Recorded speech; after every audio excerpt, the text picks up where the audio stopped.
Nossa, viagem. Eu não sei se é cada ano que eu vou jogar.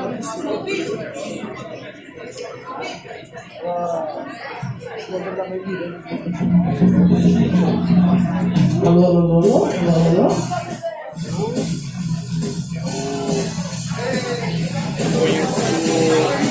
Conheci o Raul Chilosa no ano passado. Acho que não vai ser no ano passado, foi o 24.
Produção, estamos prontos?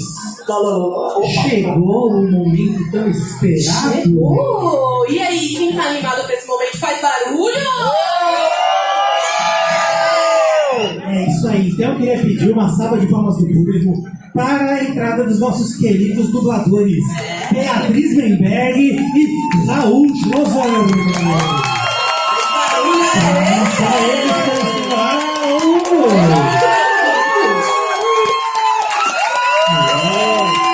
os convidados do meio, por favor. Os convidados do meio, claro. Os convidados são mais importantes. Boa tarde, pessoal! Meu amigo Raul falou que vocês não fizeram barulho suficiente. Vamos caprichar? Não, tá bom? Tá bom, Raul? E aí, beleza? Vocês não almoçaram hoje. Dá pra entender, por isso que estão fraquinhos. É de 4 horas da tarde, né? Acho que já acabou aquela bateria toda, já tá naquele um pontinho já assim, né? Mas vamos só mais um pouquinho, mais um pouquinho.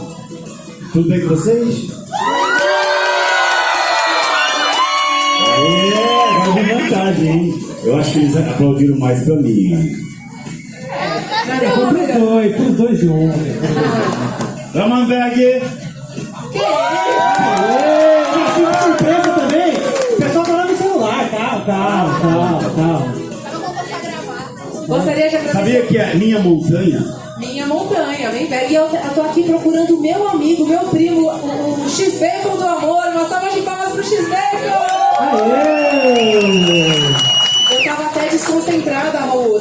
Eu vi que ele passou assim e aí agora que eu queria dar oi oficialmente. Pessoal, brincadeiras à parte, eu e o Raul estamos à disposição para tirar todas as dúvidas sobre dublagem, esse universo tão maravilhoso. Ó, futura dubladora, ela fez a pose de jogar sério de videogame, né? Que a gente ajeita tudo pra enfrentar o vilão. Calma que a gente vai falar também sobre dublagem infantil. Todas as dúvidas, esse é o momento, né, Raul? Com certeza. Ela tem um curso de dublagem maravilhoso, quem quiser entrar. Eu saí dessa área de curso há muito tempo, mas eu fui o primeiro a dar curso de dublagem no Brasil.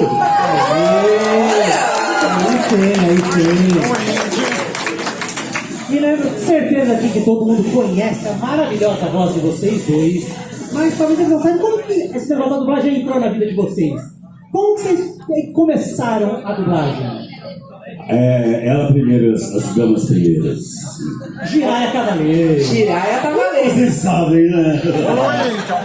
Eu ia jogar pra ele a bomba, ele não, as damas. Cada hora um, né? Joga a bola pro lado, joga a bola pro outro. Antes de mais nada, ó, temos trilha sonora, é isso? Bravo! Memes em tempo real. Brincadeiras à parte, pessoal, vamos ao que viemos. Pra quem não me conhece, eu sou a Beatriz Menberg. Pode ser que vocês me conheçam também como Beatriz Vila, que era o meu antigo nome, aí eu casei, descasei. Mas fato é que eu fiz participação aí nesses grandes jogos como God of War, dublando a Freya. Talvez muitos de vocês me conheçam por esse trabalho. Mais recentemente, a Mãe Miranda. Mais recentemente, no Resident Evil Village, claro. E mais recentemente ainda, dublei a protagonista Atsu em Ghost of Yote. Alguém jogou este jogo? Por favor, levante a mão. Não, ainda não. Quem ainda não jogou, eu sei que ainda assim não arrebentou a boca do balão, mas todas as pessoas que já jogaram dizem coisas maravilhosas e tem até um amigo meu que tatuou na panturrilha a Atsu, então não deixem de conferir. E a minha trajetória na dublagem, gente, é algo assim que eu vou tentar resumir. Quando fala que o personagem que ele dublou é o Jiraya, eu sou do tempo que o Jiraya era lá na TV Manchete. O outro Jiraya. O outro Jiraya. E é nessa época que a minha paixão por dublagem começa, como muitos de nós que nascemos nos anos 80, mas nos desenvolvemos e viramos crianças e adolescentes nos 90, consumindo toda aquela cultura maravilhosa, não só da TV Manchete, mas também da MTV, tantos elementos culturais que fazem dessa nerdice maravilhosa, essa multicultura que nós temos nos dias de hoje. Eu gostava muito de Cavaleiros do Zodíaco, eu gostava muito de Pequena Sereia, Freakazoid, Mundo de Bigman, e desse amálgama surgiu uma menina que nem essa mocinha maravilhosa, adorava todo esse universo, mas não especialmente a dublagem. Eu queria ser roqueira, né? Pra mim, MTV era o auge, assim, tocava violão, tava aprendendo a tocar baixo.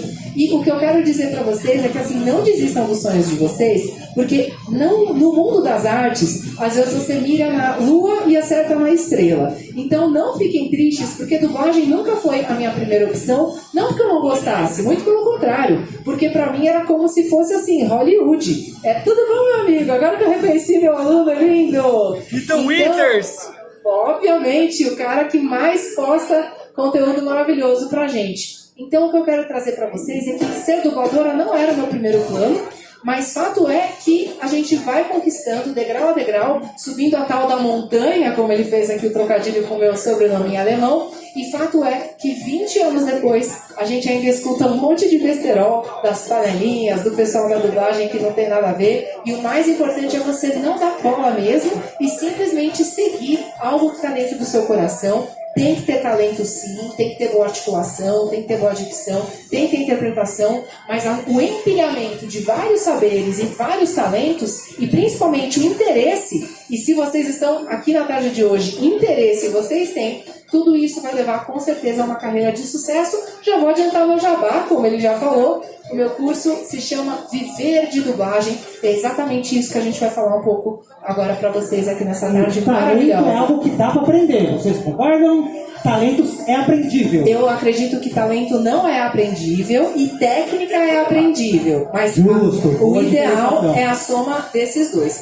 Do contrário, se você for compensar em técnica o que você não tem em talento, vai acontecer, mas vai dar um pouquinho mais de trabalho aqui para os professores, mas não tem problema. E queria aproveitar, já que a bola ainda voltou para minha mão, agradecer a organização do evento, gente. Eu tive um atraso ridículo, foi culpa minha 100%, e vocês foram super pacientes. A gente não perdoa. Todo mundo aqui já foi pra faculdade errada. Quem? Gente, Quem aqui já foi pra UFS errada? Eu já fui. Na verdade, desculpa. O funcionário da equipe foi pra Hoje faculdade cedo errada. também me direcionaram lá para um outro campus lá embaixo. Pronto. Então tá perdoado. São Muito 3 obrigada. músicos aqui em São Caetano, é comum. É comum. E brincadeiras à parte, mas agora sem brincadeira nenhuma, falando sério, agradecer ao Átila, que é um anjo e tá organizando isso. Valeu, Atila. Uma salva de palmas pra ele, que ele é sensacional. Pô, tá muito fraco essa escada. Vou fazer uma escola de samba aqui pra ver se o povo anima. E a segunda vez que eu tô aqui no evento, ano passado eu tava simplesmente passeando com meu marido cosplayer, exibindo lá o Pennywise. Esse ano ele veio de uma construção nova, ele inventou um reino, fez um lance diferente, ele deve estar passando por aí. E novamente parabenizar, porque a gente ou vem de palestrante, ou vem de nerd feliz, e a gente veio do mesmo jeito para curtir, para usufruir, para ser consumidor do evento. E novamente para toda a equipe, parabéns, porque vocês são referência não só na região, mas no Brasil em termos de organização de eventos. Muito obrigado, muito obrigado. É sério. Pode aplaudir. E você? Eu fico muito tímido, cara. Estão começando. E você, meu querido Raul? Bom, também eu quero agradecer a organização, o seu Átila, parabéns. Eu sempre ouvi falar do UP, sempre quis estar no UP, nunca as agendas bateram. E aí esse ano falei, não, eu quero. E pronto, vim, estou aqui. E primeiro eu quero que vocês aplaudam os nossos amigos nerds. Viva a nerdice! Viva a resistência nerd! Os nossos amigos cosplayers. Viva os cosplayers! Porque eu digo que nós damos a voz e vocês fazem o personagem. Então, vocês são maravilhosos. Sem vocês a gente também não é nada. De verdade. É um conjunto, entendeu? E quando eu comecei a dublar, eu nem imaginava a repercussão que eu teria a dublagem, né? Eu sei que a gente imaginava que alguém ia assistir, claro, mas, por exemplo, eu fui para um evento no interior de Minas, onde ainda, a TV chegou assim, a cabo chegou agora, e os caras vinham tremendo, tipo, como se eu fosse um deus, cara. Eu falei, gente, calma, eu sou um humano, eu faço cocô, eu faço xixi, eu como, eu bebo, eu durmo, eu sou uma pessoa comum como qualquer outra. Então, que a gente não tem noção. Você lembra quando foi que caiu a ficha? Pera, como assim eu sou famoso? Você lembra quando que foi isso? O que aconteceu? Eu acho que foi em 2007, quando ganhei o Oscar da dublagem. Ô, louco! Rapaz! Eu tive um Oscar da dublagem, cara! Rapaz! E aí eu falei, nossa, cara, olha isso. E assim, eu faço teatro desde os 8 anos, porque eu sou nerd também, muito tímido. A minha mãe falava assim, elas falaram pra minha mãe, coloca esse menino pra fazer teatro, pra que ele perde, né? Pra perder essa timidez. Mentira, a timidez a gente não perde nunca. Eu tava ali, né, pra subir pra cá, você vê que é uma coisa que a gente faz há quanto tempo já. E mesmo assim dá aqueles 5 minutos, 5 segundinhos de frio na barriga. Caraca, tem gente ali, mano, pelo amor de Deus, os caras vão ficar me olhando. Enfim, então eu fui fazer teatro, gostei do teatro. E desde os 8 eu faço teatro. E meu pai, agricultor, imagina, meu pai, ele sempre queria que a gente fosse ou veterinário ou agrônomo. É sério, porque ele era veterinário. Então, minhas irmãs todas fizeram veterinário, meus 2 irmãos fizeram agronomia. E eu, né, eu era do meio, eu falei, caraca, e agora o que eu faço? Como é que eu vou falar pro velho que eu quero fazer as cênicas? Aí um dia eu falei, então pai, já que eu estou fazendo teatro, você sabe, né? levei ele para assistir minha peça e tudo. E aí ele me disse se eu seguia essa carreira. Até aqui eu aguentei, mas depois já vira viado, né? Não sei o quê. É que antigamente os velhos pensavam que tudo ator era viado. Enfim. Aí eu fui pra rádio. Com 16 anos tinha uma vaga de... rebobinador de fita cassete em rádio. Era uma rádio AM. E aí todo comercial era gravado em fita cassete. É claro que não é essa fita cassete que a gente tinha aqui, mas é umas cassetonas grandonas assim, ó, 16mm. Então a cassete só vai pra frente, ela não volta. Então, passava o comercial, alguém tinha que rebobinar esse cassete, colocar no lugar de novo pro técnico, na hora de colocar, soltar de novo. Eram 60 e poucas cassetes. E eu entrei para estagiar justamente num programa chamado Bom Dia Sertão. E era das 4 às 8 da manhã. E era o programa do Alemão Louco. E era assim, ó. Só o programa dele tinha 36 cassetes. Porque entrava uma vaca. Aí, bom dia, tudo bem, como que vocês estão? Olha só, o Mimosa já está chamando para tirar leite aí. Era outro. Aí você rebobinava vaca, rebobinava galo. Aí era o galo. E olha só, o Carijó já cantou lá no tênis, não sei o quê. Viu? E aí era assim, ó, tinha que rebobinar, pôr no lugar. E às vezes tinha o do prefixo da rádio, né? ZYJ 397, rádio Colmeia e tal. Imagina, você troca, né? Aí o cara põe assim o prefixo. Era terrível. Mas aí, enfim, eu falei pro velho, eu vou fazer artes cênicas. Não, eu vou fazer comunicação social. Porque os 2 primeiros anos é tudo igual, né? E aí eu falei, vamos fazer comunicação social e tal. Depois eu falei, não, vamos fazer rádio mesmo. Ah, legal. Aí eu fui para Curitiba. Aí quando eu passei 2 anos, a minha irmã entregou. E aí, filhão, quando é que você vai ser ator? Né? Aí eu falei, como é que é? Eu falei, pai, já chegou. Enfim, aí eu vim para São Paulo em 91 para ser ator, né? Porque São Paulo tudo era... No São Paulo, que era o grande, né, mercado. Trabalhei até na novela Brasileiros e Brasileiras, uma ponta lá. Eu assisti essa novela no SBT. Então. Eu fazia um fotógrafo da favela. E depois eu fiz um filme correndo atrás de milhões de perfume de gardenia quando o Brasil foi roubado. Mas o dinheiro não entrava, né, cara? Aí Sérgio Reis estava montando uma rádio em Campinas, SRBB. E aí eu fui trabalhar com o Sérgio Reis. Era a primeira FM que estava rolando. Então era só AM. Eu tive que reaprender tudo de novo, né? Porque aí era o louco operador. O cara tinha que locutar e operar. E, enfim, um dia chega lá quem? Ezio Ramos, a voz de Tom Hanks, Caça-Fantasmas. Ele veio gravar um comercial na rádio. Eu, como assim? O cara é dublador, veio gravar um comercial? Que hora que ele chega? Meu programa é das 8 ao meio-dia. Ele chega às 4. Fiquei até às 4. Aí chegou o Ezio, muito simpático. A gente entrava no rádio, pegava o script e ficava ensaiando. Aí vinha o diretor, não, eu quero que faça mais assim, mais assado, porque, né, tem a parada toda que quando é um comercial varejão, é uma forma. Quando é um comercial mais né, como é que é aqueles comerciais mais cirúrgicos, para uma empresa mais chique, institucional.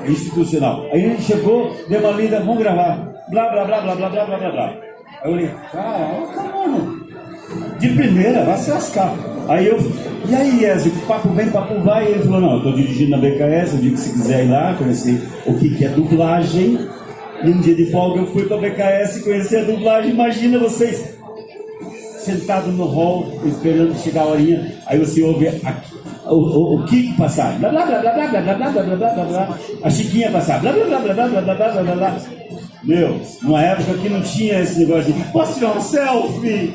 E aí eu falei, é isso que eu quero. Larguei tudo e fazer dublagem. Lógico, não foi assim de cara, né? Passei 1 ano e meio ainda estagiando na BKS, mas só com os caras, com os feras, com os... Meu, para. Né? Você vê na bancada lá os mestres. plano assim, que é doido, cara. E o Raul pegou essa fase da bancada. Quando eu comecei, foi início dos 2000. Então, era a transição dessa era onde todo mundo dublava junto na tal da bancada, porque ainda era tudo pelo, né, como rolo de cinema mesmo, literalmente, né, o rolo de filme. E depois foi a transição para a dublagem digital, né? Eram estúdios digitais com a metodologia que a gente tem hoje do Pro Tools. Então ali você tem um software e não precisa, aí todo mundo grava de forma individual, por favor. Até então era DA. Digital Audio, olha só que coisa mais linda. Só que só gravava em 8 canais. E aí, a gente tinha uma dupla sertaneja. Ela falou que ela era roqueira, eu tive uma dupla sertaneja. Vai ter palhinha hoje? Acho que não sei se sertanejo é tão popular entre os nerds, mas... A gente estava gravando um demo no Mosh, que é um estúdio de gravação de... E eu vi o cara, né, mexendo no Pro Tools. Corta um pouco da fala, estica e tal.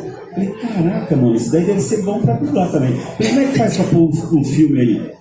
Tem que estar digitalizado. Aí eu fui lá, peguei um DVD, falei, põe aí. Aí eu puxou pra dentro. Vamos gravar qualquer treco aí. E quando ele gravou, falei, puxa agora, encolhe, estica. Meu, é isso que eu quero. Como é que a gente faz? E a Uniarte foi o primeiro estúdio a adotar Pro Tools no Brasil. Você acredita nisso? Depois veio o Paris, que eu trouxe o Paris e falei, Parizão, dá uma olhada no que a gente está fazendo. Aí ele ficou, mano, o que é isso? Você tá louco, cara? Aí ele foi lá, colocou o Pro Tools nos 4 estúdios, eu fui dirigindo o Gábia. Aí lá ainda era DA, o Ronaldão. O que é isso, Ronaldo? Estamos na Idade da Pedra. Aí ele foi lá e colocou nos 6 estúdios. O Alamo foi, acho que, o último estúdio a adotar o Pro Tools. Já falando de tecnologia... Já misturou tudo, é isso aí. Vocês são time home studio, time presencial? Aí eu faço de tudo. Prefere dublar de pijama e chinelo? Eu gosto do home, porque eu tô lá fora, na horta, aí puta, deu hora. Aí eu vou lá, ligo o computador e tal, né? Ninguém tá me vendo mesmo? Só de shortão. Aí o cara, e aí, Raul, beleza? Vamos lá então, vamos. Gravei. Volto pra horta, vou fazer alguma coisa. Agora imagina, aí eu venho lá de Sorocaba fazer uma presencial aqui em São Paulo, e aí eu gasto 2 horas no trânsito, 80 pau pra vir e voltar, e fiz uma horinha de dublagem. Eu gastei 5 horas no mínimo pra vir fazer 1 hora. Em casa não, eu faço, que nem agora a gente tá gravando vertical, eu tô fazendo 10 horas por dia de vertical. A gente vai falar bastante, caso vocês não saibam do que a gente está falando. Alguém sabe o que é vertical? Novela vertical. Guardem esse termo, que daqui a pouquinho a gente vai explicar melhor. Mas só respondendo agora a pergunta do meu digníssimo, eu vou fazer... Tudo bem, né?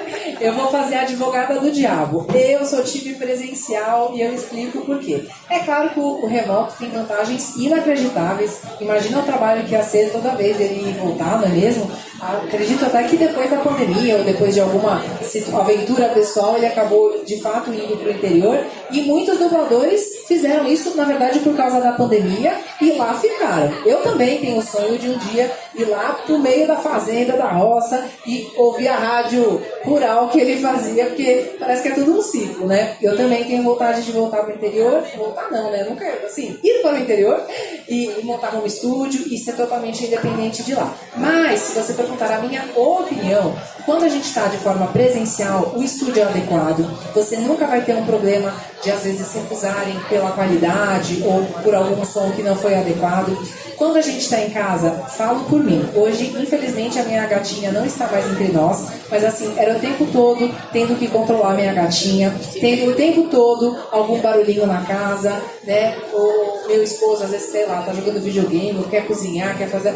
Tudo interfere, então tem essa praticidade. A ergonometria de você fazer ali numa cadeira ali de computador qualquer é diferente da estrutura do estúdio. Resumindo, para mim, o ir e voltar, eu moro em São Paulo capital, né? Dos estúdios, por mais cansativo que seja, você tem no in-between, digamos assim, né, nesse meio tempo entre um trabalho e outro, você vai de carro, você vai de metrô, seja lá como, você tem um respiro entre um trabalho e outro. No home studio, e aí não somente dublagem, mas outras atividades, na pandemia também foi assim, a gente não tinha esse respiro. É live atrás de live, é reunião atrás de reunião, você vai para a sala, daqui a pouco... Não tem a mudança de ares. E para mim faz muita diferença, ainda mais a gente que vai como ele comentou, às vezes são 10 horas de trabalho por dia, trabalhos totalmente diferentes, é para enlouquecer qualquer um. E então múltiplos personagens de forma empilhada no mesmo dia, para mim é algo que me dá a sensação de sufocamento. Então, respondendo a pergunta, eu prefiro o presencial, embora o remoto seja inacreditável, e a prova disso é que eu estou indo agora mesmo, terminando aqui o evento.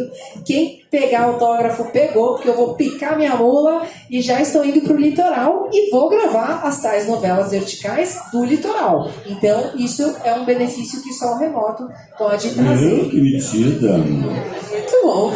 E assim, uma perguntinha. Vocês têm uma obra em comum, que é Naruto. Eu queria saber como que foi pra vocês fazerem os personagens do Naruto. Lá nos bastidores, a pergunta é maravilhosa, né? Porque lá nos bastidores eu já falei pro Raul, eu não manjo nada da lore de Naruto. Me dá um Naruto, né? Saiu lá. Me dá uma palhinha aí, ele óbvio. Eu tô vendo. Então a gente vai fazer aqui um sincerão. E eu vou trazer pra vocês. A gente entende também que você não tem tempo para ver 800 episódios. Eu acho que é compreensível. Exatamente. Se bem que Jojo eu tô super em dia, né, X-Bacon? X-Bacon tá aí ainda? Aê! Jojo estamos em dia. Tem alguns vícios, né, de marido, de namorado, de amigo que a gente vai pegando emprestado. E eu passei muito tempo da minha vida só dublando. Eu não usufruía de nada. Então foi bom que a dublagem passou por uma espécie de uma morte. A gente ficou um tempo sem assim, trabalhar como a gente gostaria. E está tendo esse renascimento. Eu diria que a novela vertical, os conteúdos verticais são uma espécie de renascimento. E agora a gente nunca trabalhou tanto. Mas, finalmente respondendo a pergunta, que é sobre Naruto, a minha primeira participação em Naruto não foi especialmente no anime, foi no caso no videogame, o Storm 4, não sei o quê, e eu dublo a Meiterumi, que é uma personagem que eu amei fazer, porque ela é muito sexy, é muito gostosona, e eu adoro a Meiterumi. E depois eu fui ver a lore dela, assim, a história dela, achei muito legal. Ela se acha velha demais pra casar, e ela tem uma noia em relação a isso. E é uma personagem que, modéstia à parte, achei que a minha voz casou muito bem. E até hoje, muita gente vem procurar, vem pedir autógrafo por conta dessa personagem. E aí eu tenho mais 2 histórias relacionadas ao fato de ter dublado Naruto. O tempo passou, a gente vai comentar pra vocês que a dublagem fez um movimento assim muito esquisito, a gente não dublava mais como antes, teve greve em Hollywood, IA, um monte de discussão, e eu comecei a abrir novas frentes de trabalho, novas frentes de pesquisa, e comecei, Raul, a fazer parte de um grupo de executivos, chama BNI. Inclusive tem outro amigo nosso, dublador, o Niso Neto, ele também está no BNI, que nada mais são do que executivos que a gente faz reuniões e tudo mais, e tem ponte internacional, tem um site lá do BNI, que quem é dos Estados Unidos, Portugal, todo mundo tem acesso aos serviços, e em algum momento alguém procurou serviço de dublagem. Só que a pessoa que procurou, ela que era de Portugal, ela queria traduzir e dublar o curso online de ginecologia,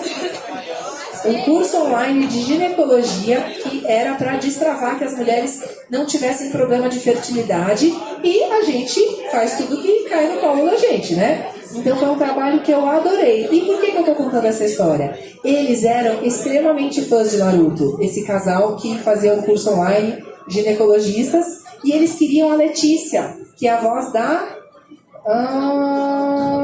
Sakura. Eles queriam a dubladora da Sakura. E aí não conseguiu, eu tentei fazer a ponte, e aí eu tava dando uma entrevista na época no Flow Games, e eu brinquei que o que mais me chamam é pra fazer voz de mãe. Eu fiquei conhecida como voz de mãe, né? A Freya é a mãe, tem a mãe Miranda. E o rapaz, o português, assistindo essa entrevista, falou, então não vai ser a voz da Sakura, vai ser essa moça que é a voz de mãe, porque o nosso curso é sobre, né, mulheres que querem romper aí com o processo de infertilidade. Então, não tinha como não deixar de trazer essa passagem, que Naruto me trouxe um produto internacional muito bacana. Gente, ganhei mais de 7.000 euros, viu, para dublar o curso da mulher. Foi sucesso. E comentando também como é importante esse momento de abrir frentes novas de trabalho, né? E que também foi como eu posso dizer, foi um momento que os dubladores tiveram que sair dessa zona de conforto. Uma vez que a gente vira reconhecido nas agendas dos estúdios, acabou a sua vida, porque realmente você vai dublar das 8 da manhã às 10 da noite. Isso é ótimo porque enche o bolso. Isso é muito ruim porque você vai se alienando de outras partes daí. A gente tem problema de saúde. Começa a ter problema de circulação. Eu adotei assim, eu trabalho 1 horinha e dou uma volta, né? Por isso que eu gosto também do presencial. Já a disposição física também já resolve um pouco. Mas antes de passar a bola novamente para o meu querido amigo Raul, o final da história é que um tempão depois que eu já tinha gravado esse curso, que eu já tinha dublado a Mei no videogame, surge lá no estúdio uma nova temporada de Naruto e passou para mim a bola aí ter a honra aí de interpretar a voz da Mabui, que eu não sei se vocês estão por dentro, meu amigo com certeza está, porque posta constantemente. Ela é uma espécie de apresentadora de canal de TV maluco que está narrando aquela guerra doida lá entre todas as tribos e clãs e tudo isso que vocês entendem muito melhor do que eu. E eu achei sensacional esse retorno, né, com essa participação na franquia. Imaginei que fosse continuar dublando a Mei Terumi, mas essa personagem já é dividida por outras vozes. Então, ficou tudo certo e tá tudo beleza. Agora eu passo a bola pro Raul. Agora é eu? Então, Naruto, eu já dublava, né? Lógico, eu comecei em 94 e acompanhava o mangá do Naruto. E eu sabia que num determinado momento ia entrar um camarada chamado Jiraiya. E eu sempre ficava assim, caramba, quando é que vai entrar?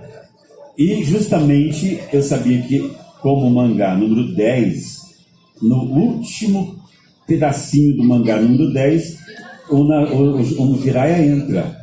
E aí eu pensei assim, uma hora vai entrar, concorda? E aí me passava uma escala, aí eu perguntava da Art Sound, é o quê? É Naruto? É Naruto. É uma pontinha, né? Puxa vida, nesse dia eu não posso, cara. Nessa hora, pode? Não posso. E nesse dia, não posso. Eu não pegava ponta, porque eu corria o risco de pegar uma ponta e não me escalarem para fazer o teste do Jiraiya. Você entendeu? Na fase eu não fiz nenhuma ponta. Nada. Sempre tive um problema, eu estava doente, estava com resfriado, estava com a garganta inflamada. Levar a bola no jiu-jitsu, sempre dava... Aí um dia... Toda vez que passava o diretor do Naruto da primeira temporada, era o Léo Camilo. Aí eu sempre encontrava o Léo nos bastidores. Ô Léozão, cara, você que vai chegar um cara aí, vocês vão pedir teste. Põe fazer testinho, vai. Tá. Aí um dia me ligaram da Arte para fazer um teste lá. Eu cheguei lá, era o Jiraiya. Aí quando eu ouvi a voz dele, eu falei, minha voz, cara, pelo amor de Deus. Aí o Léo falou assim, só que tem um detalhe, cara, você acha que eu vou te dar de mão beijada? Eu chamei o Tiraboski e chamei o Cassius Romeros também para fazer o teste. Então se vira aí. E aí? Aí o coração tremeu de novo. Aí, putz, agora que é a hora. E ela sabe que quando você vai dublar, você assiste uma, ensaia outra, grava na terceira. Aí assisti uma, caramba, passa mais uma, assisti de novo. Ele tinha um quê? Aí eu posso ver mais uma? Aí o Léo já fez assim,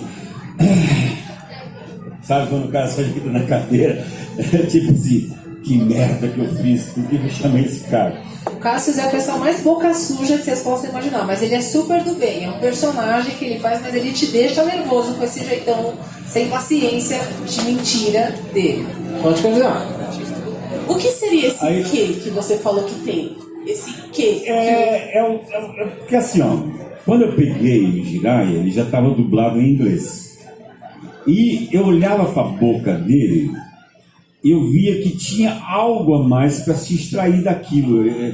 O cara que dublou no inglês, ele já comeu alguma coisa ali, algum movimento, alguma intenção. Então faz uma frasezinha dele que mostra esse quê pra gente. Puxa. Eu sou o sábio da montanha do sapo! Aê! Muito bom. Agora, continuando a história. E aí eu fiz o teste e fui embora ainda. A gente é muito crítico. Eu queria ter... Quanto tempo demorou entre o teste e a resposta? 3 meses. Nossa Senhora! E aí você fica naquela... não ganhei. Eita, que merda, cara. Que merda, 3 meses. Aí um dia me ligam de outro estúdio, da CBS. Raul, você tem 15 horas de escala aqui. Eu falei, quê? Geralmente um longa, no máximo é 8, né? 8 horas no máximo. Aí eu cheguei lá... Naruto, Jiraiya... Nossa! Aí dá um piriri, né, cara? Aí solta a tripa do cara. Aí... Aí depois eu descobri que aquele teste que eu fiz foi pro ar. E aí por isso que eles tiveram que me chamar. Não, o Léo falava isso, falou assim, tiveram que te chamar porque colocaram no ar o teu teste, aí já estava o teu nome lá, então, quer dizer, para me humilhar, né, para dizer que eu não fui capaz de fazer o negócio direito. Mas se for pro ar, tava bonito, né? Olha, eu já dirigi esse cara num produto um pouco menor, talvez, que era um game indie. Surgiu a oportunidade de, se eu falar menor, estou fazendo uma brincadeira, porque depois ganhou premiação internacional. Pô, jogo, tá? Premiado, hein? Premiado. Jogo de realidade virtual, Brazuca, e ele fez o Arauto do Medo. E a gente teve a oportunidade de trabalhar junto, eu do lado de cá dirigindo, e esse monstro. Então, se alguém fez esse bullying com você, Raul, eu vou encher de pancada, porque esse cara dentro do estúdio é sensacional. Vocês não têm ideia do que ele é capaz. A gente aprende todo dia. É porque assim, eu costumo dizer que a gente nunca sabe tudo. É sério. Sejam humildes e parem para pensar. Aliás, teve um filósofo lá no comecinho da vida que falou assim: tudo que sei é que nada sei. Então, quando você pensa que sabe tudo, você percebe que você ainda não sabe nada. O conhecimento ele é vasto, ele é infinito. E toda vez que eu pego um projeto, é um projeto novo. Então, eu tenho que o quê? Dar uma avaliada. Por isso que eu digo assim, eu até detesto fazer ponta. Eu não sou igual ao Ender, claro, mas eu detesto fazer ponta. Porque quando eu começo a pegar o personagem, acabou. Você entendeu? Os 10 primeiros anéis, anel, depois, quem quiser saber o que é anel, ela que dá o curso. Aí, os 10 primeiros anéis, eu costumo observar bem o meu personagem, ver como ele age, como ele fala, e depois vai deslanchando. Do 15º pra frente é só grava. Porque eu já peguei a essência do cara. A pior coisa que existe é fazer documentário. Por quê? Porque é um cara sendo entrevistado. Ele não tem uma linha de raciocínio, quer dizer, não tem um texto, ele não foi instruído a passar um... Não está roteirizado. Não é. Ele fica gaguejando. Então, pois é. Naquele dia, no outro dia qualquer, eu tava com... Era o cavalo. Não era, mas vai se lascar, como é que você vai gravar um cara desse? É por isso que existe a voice-over. Já ouviram falar voice-over? Quando você pega um entrevistado que ele começa a falar, aí abaixa o original e aparece alguém falando, depois ele sobe de novo. Isso chama-se voice-over. Foi criado justamente para poder acelerar o processo, senão a gente gastava muito tempo em estúdio. Toda vez que fala voice-over, eu lembro de uma entrevista da Lady Gaga, no Fantástico.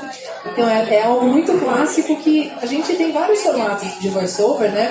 Um dos motivos pelos quais os estúdios também utilizam esse recurso, óbvio que o Raul sabe disso, mas só expandindo aqui para vocês, eu falo do que eu não sabia, eu imaginava que era quase que uma escolha do cliente. E lá atrás, na época do estúdio digital, o estúdio que eu mais atuava, inclusive tinha uma tabela diferenciada só para voice-over. Antigamente o voice-over era um pouquinho mais barato, porque teoricamente a gente não tem ali a preocupação com o sincronismo. Eu particularmente, aliás, não gosto de fazer voice-over, porque a gente já está tão acostumado a, de fato, fazer o sincronismo labial, que você virar e falar, olha, não faz com sincronismo, buga mais o cérebro ainda. Então, você não pode reagir, você não pode sorrir, se o cara espirrou, você não pode espirrar. É muito mais difícil não acompanhar. Mas fato é que um dos motivos pelos quais acontece o voiceover é quando o cliente não dá pra gente, né, de forma separada, a ME. Alguém sabe aqui o que é ME? Music and Effects. Music and Effects. Uma salva de palmas pro Yamani. Ele não vale que ele já é cineasta, já é dublador, mas fato é que é uma trilha que na época do DVD vinha à parte, né? Então vinha ali o original, o idioma, seja ele qual for, inglês, um idioma oriental, enfim, e a parte o ME. A ME, música e efeitos, também conhecida como banda, vai ser misturada, essa banda sonora, né, essa trilha sonora, vai ser misturada com o que vai ser gravado em português, no caso da dublagem brasileira, depois. Ou seja, a dublagem que a gente escuta é a mistura da dublagem propriamente, né, a voz em português, com essa ME e a mistureba desses sons todos, que a gente chama de mixagem, que os técnicos ficam loucos quando a gente fala que mixar nada mais é do que regular volume, mas eu estou fazendo essa brincadeira e é aqui, mesmo. E não é? E o que acontece quando o cliente, por algum motivo, só tem a mídia bruta? Ele não tem essas mídias separadas. A ME também é usada como uma solução nesse sentido. E aí, aí sim você só tem a única forma de estar traduzindo ali em tempo real é de fato, né, deixando um chorinho da pessoa. Daí eu lembro o exemplo da Lady Gaga, ela estava vindo para o Brasil. Então você escuta um pouquinho do inglês e a sequência em português, ela termina de falar em português, and that was it. E aí o finalzinho da Lady Gaga de novo. Por que eu estou contando tudo isso? Porque VoiceOver é o nome da minha empresa, nessas de tirar nota fiscal. Então é um nome que eu particularmente gosto muito. Mais um jabazinho. Ele não perdeu o radialismo dentro dele, né? Impressionante. E mais algum outro detalhe sobre o VoiceOver, que isso foi um trechinho de uma aula, para deixar vocês ainda mais aguçados. Sentiram que vale a pena? Então, me segue lá, @Viver de Dublagem, pessoal. Inclusive, estamos em época de lançamento de turma nova, para quem quer virar dublador, da última semaninha aí de abril e, na verdade, 1º de maio, vai ser o nosso lançamento oficial. Então segue lá, www.viverdedublagem.com.br. A gente está na época de formar turma nova. Quem alguém aqui quer ser dublador, já sabe que é uma dublagem, quer viver de dublagem, vem falar comigo ao final da palestra. Lascado. Já puxando o ganchinho, O Jiraiya falaria assim, ó. Não importa o número de jutsus que você domina, nem o tanto de talentos que você tenha, sem a intenção de nunca desistir. Pelo nosso tempo, a gente já vai agora para as perguntas do público.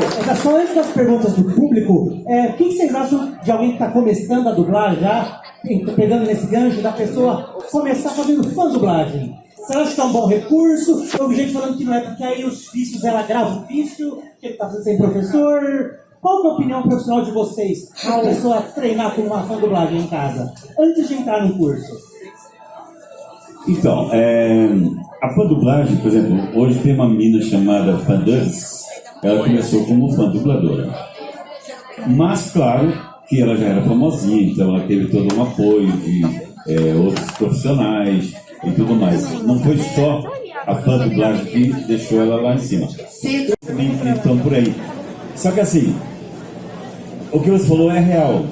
Quando você se auto-avalia, sem ter um profissional gabaritado que te dê uma orientação, pelo menos básica, técnica do que é tudo, realmente você vai criar um vício e depois vai ser difícil você tirar esse vício, né? Então, é melhor começar com alguém que já te dá aquela...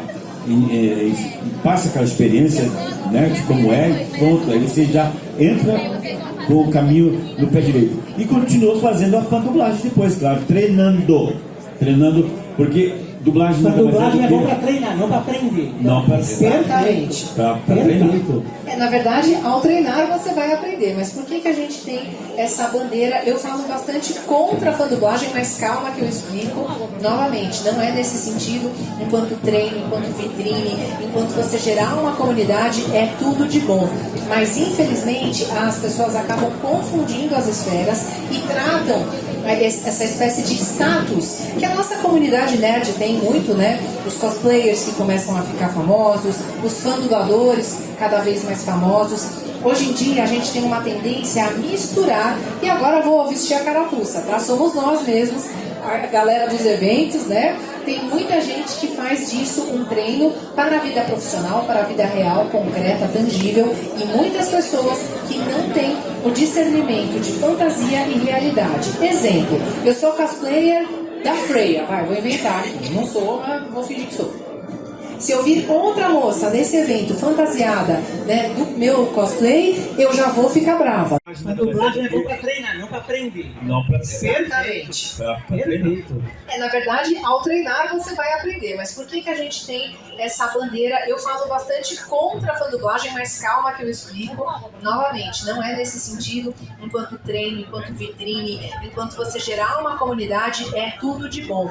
Mas infelizmente as pessoas acabam confundindo as esferas e tratam essa espécie de status que a nossa comunidade nerd tem muito, né? Os cosplayers que começam a ficar famosos, os fandubladores cada vez mais famosos. Hoje em dia a gente tem uma tendência a misturar, e agora vou vestir a carapuça, tá? Somos nós mesmos, a galera dos eventos, né? Tem muita gente que faz disso um treino para a vida profissional, para a vida real, concreta, tangível, e muitas pessoas que não têm o discernimento de fantasia e realidade. Exemplo, eu sou cosplayer da Freya, vou inventar aqui, não sou, mas vou fingir que sou.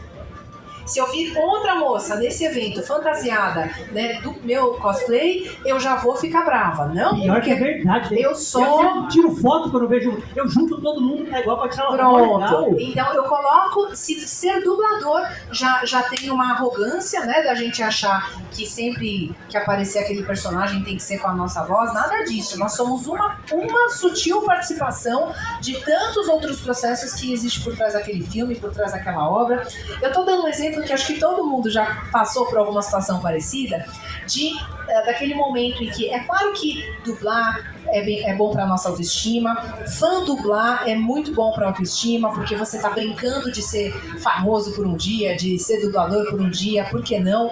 Fazer o cosplay, mas enquanto essa barreira não é ultrapassada, é saudável. E muitas pessoas confundem e fazem desse status que existe na internet de ganhar seguidores, às vezes milhares de seguidores, milhões de seguidores, para um trabalho que, sinceramente, nem está no nível profissional, não em termos de qualidade, mas aquilo de fato não houve um salário, não houve um pagamento, aquele produto não foi para uma TV, não foi para um veículo oficial, tudo aquilo gera uma espécie de uma esquizofrenia. Tô quase falando que nem psicóloga aqui, gente, mas por favor, acompanhe o meu raciocínio.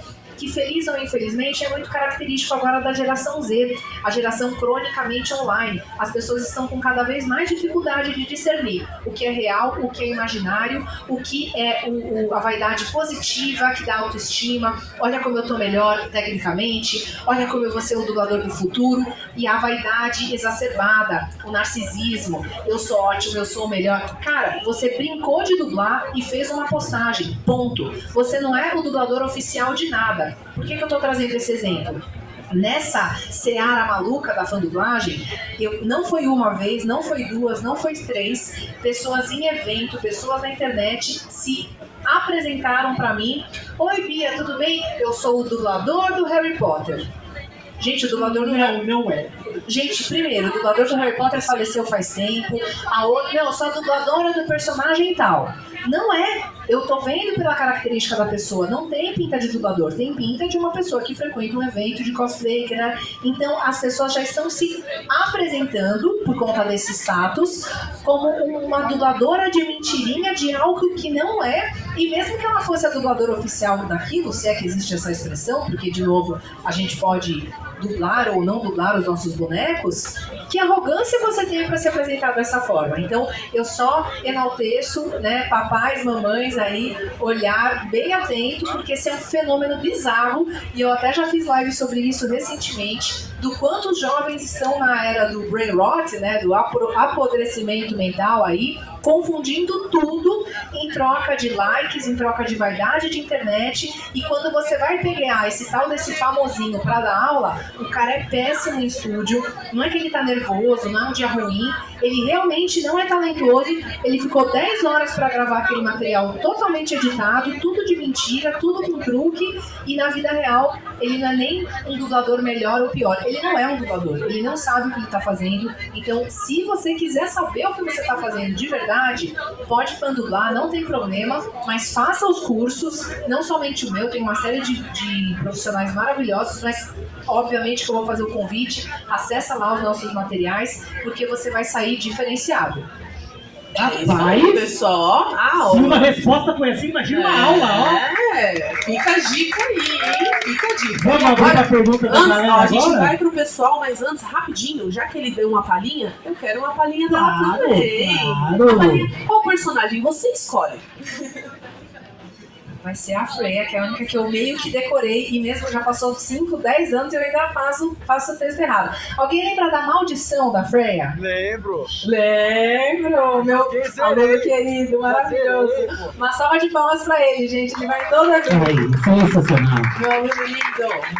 Bom, se vocês não fizerem que nem os meus alunos maravilhosos que estão aqui e deixarem de preencher ali a ficha na Semana Viver de Dublagem no meu novo curso, eu vou lançar toda a agonia, toda a violação possível contra vocês.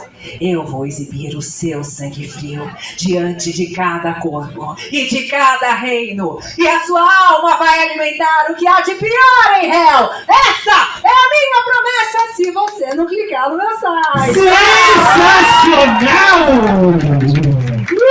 Agora a pergunta mais difícil. Quem vocês escolhem pra fazer a pergunta? Eu não vou ficar com essa boca, não. Levanta a mão aí. Quem vocês escolhem pra fazer a pergunta? Ó, vai dar tempo Quem de fazer. vocês Ó, escolhem rapidinho, gente. Ó, a gente vai poder escolher no máximo 2 pessoas. No máximo, porque a gente tem o limite, né? Tem limite depois, é verdade.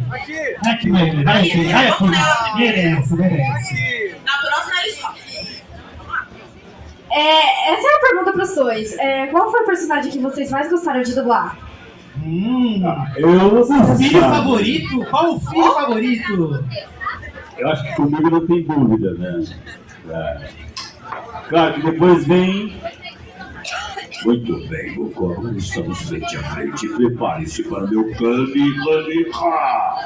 O Céu também foi o segundo, mas o Jiraiya foi o meu queridão. Do coração, muito bem.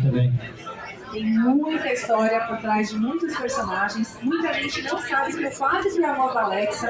Morei 2 meses na Polônia. Tem todo um caos. Eu estou escrevendo um livro sobre essa história.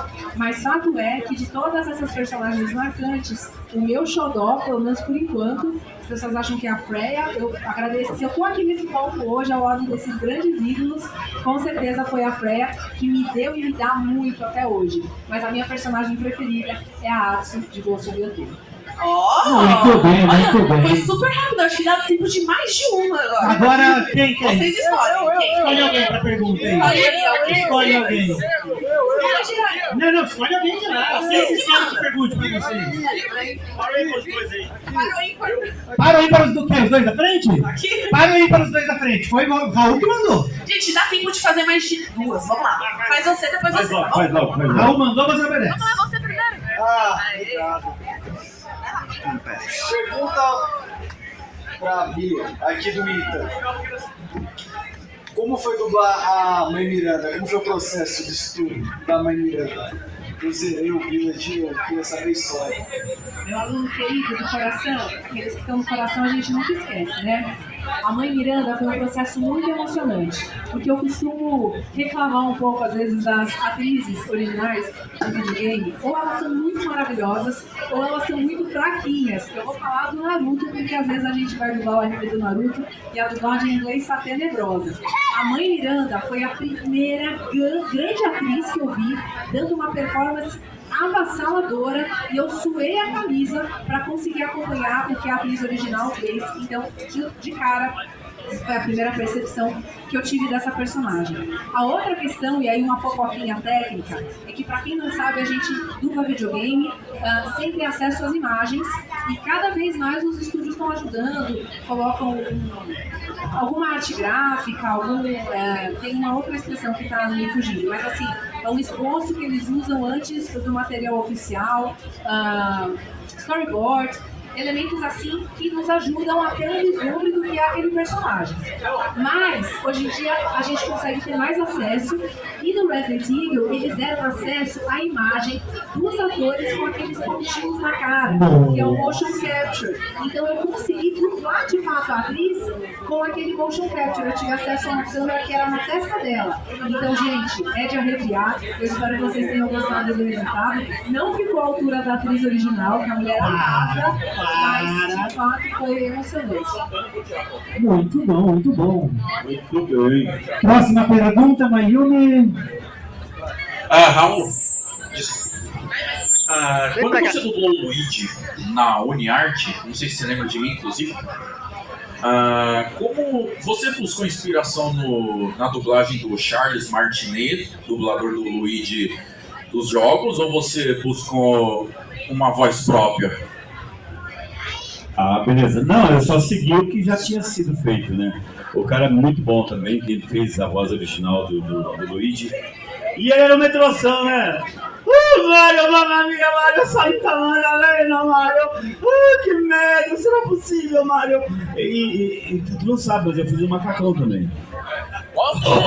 Agora sim. Oxi. Sensacional. Temos tempo para mais uma, produção? Temos? Olha mais uma pessoa aí, vocês dois. Levanta a mãozinha quem quer fazer aqui pergunta. Na frente, na frente. E aí, quem? Já escolheu? Esse aqui na frente? Eu mesmo. Peraí, me ajuda, por favor. Só um comentário. Prazer a todos, Edodemani, Leon Television. Eu já conheço eles já de longa data, né? Inclusive, já tive a oportunidade de ser aluno da Bia. Eu estou agora. Acho que é importante comentar isso. O que a Bia colocou é um fato. Querendo ou não, a fã-dublagem, ela nada mais é do que um treinamento. Só que tem uma coisa. Eu sei muito bem que tem pessoas que se aproveitam da fã-dublagem. Isso eu sou testemunha. Para poder ganhar dinheiro em cima, e contra o mercado, que na cultura é feita há anos fazendo parte disso. Já desde 2019 como tradutor e agora entrando de fato, eu estou batalhando para isso, já estou 2 etapas de tirar no DRT com ator, finalmente. É uma coisa que é preciso falar. Quando você dá um curso, você tem que dar também um amparo depois. Eu vejo assim, quando tem muito trabalho no mercado, está todo mundo bem, está todo mundo trabalhando. O trabalho começou a cair, começa a pipocar um monte de curso virtual. Esses cursos virtuais aí são só para ganhar dinheiro mesmo. E aí o pobre do coitado vai lá, paga uma fortuna, recebe um curso virtual que não vai levar nada. Entende? Hoje, você para entrar no mercado, você tem que estar no ritmo, afiado. Exatamente. Porque tem as oportunidades. Só que assim, os diretores não escalam mais. A maioria dos estúdios quem escala é um cara que é próprio para escalar. Chama-se o diretor de elenco. Ele não tem acesso aos dubladores. Então ele só vai pela voz que está lá e escala. E para ele escalar alguém, ele precisa ter confiança nesse dublador. Por quê? Porque senão vai cair nas mãos dele depois, né, no colo dele no caso, se o cara não der conta de fazer ao personagem que ele foi escalado. Entendeu? Então eles ficam com muito pé atrás e só escalam os que eles conhecem. Então, como é que você vai fazer para ser conhecido nesse mercado? Você tem que fazer muito esforço, trabalhar bastante, ser, assim, ter um ritmo, para quando você pegar uma pontinha, você dar conta dessa pontinha e mostrar que você pode fazer um personagem maior. Então, seja humilde, comece com uma pontinha, com um vozerio, mas esteja pronto para aquilo, porque senão, se você não estiver pronto e começar a gaguejar e não fizer no tempo certo, queimou o cartucho. Então, antes de entrar em contato com os estúdios, mandar o material para o estúdio, porque o pessoal sabe que você vai editar o material, você vai levar 10 horas para fazer o bicho ficar bonito. Eles vão querer saber se você faz ao vivo, na hora, entendeu? Então, seja preparado para aquele momento. E seja humilde. Fala assim, eu estou começando, estou precisando, né, de uma força aí, uma chance. Mas esteja preparado para essa chance aí. E só para terminar o que eu estava falando, é exatamente isso. Porque há pessoas que se atrevem a fazer o que não é para fazer e queimam o mercado. Por isso e por outras, que eu tenho lutado contra esse tipo de palhaçada. E deixar alertado. Quem consumir esse produto, fique atento. Não consuma. Não dê voz para essas pessoas. Paga o conteúdo. Paga quem realmente tem esse produto oficialmente. É isso aí. Fala de novo. O papo tá bom. Vote para presidente, Chapa Yamani, vereadora Beatriz, coordenador de eventos, Raul, e presidente, Yamani. É isso aí, pessoal. Então, gente, o papo tá bem bom. Tá muito bom. Mas ainda tem meet and greet, tem bastante gente querendo Ó, foto. já começaram. E a Beatriz tem que ir pra praia aí. Mas antes, Pra vamos tirar. gravar lá, pra gravar. Vamos Vai ser uma fotinha. registrar esse momento. Exatamente, todo mundo.